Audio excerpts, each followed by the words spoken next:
దర్పల్లి మండల కేంద్రంలోని శ్రీమేధ హైస్కూల్లో శనివారం బతుకమ్మ సంబరాలను ఘనంగా నిర్వహించారు. విద్యార్థులు, మహిళా ఉపాధ్యాయులు వివిధ రకాల పూలతో బతుకమ్మలను తయారు చేసి బతుకమ్మ సంబరాలను నిర్వహించారు. పూల పండగ బతుకమ్మ విశిష్టతను విద్యార్థులకు తెలియజేశారు. తెలంగాణ సంస్కృతి సాంప్రదాయాలకు బతుకమ్మ నిలువుట అద్దమని కొనియాడారు.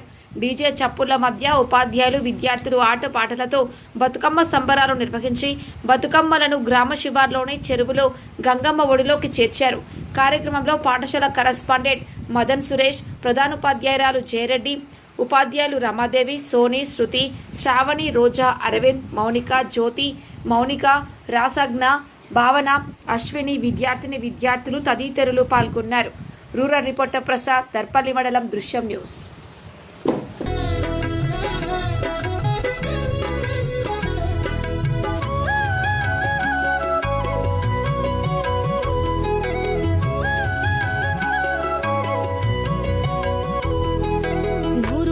నోమి ఉయ్యాలో, 100 మందిని గాంచే ఉయ్యాలో, వారు శూరులయ్యి ఉయ్యాలో, వైరుల చేహతమైది ఉయ్యాలో, తల్లిదండ్రులప్పుడు ఉయ్యాలో, తరగని శోకమున ఉయ్యాలో, ధనధాన్యముల బాసి ఉయ్యాలో, దాయాదులను బాసి ఉయ్యాలో, వనితతో ఆరా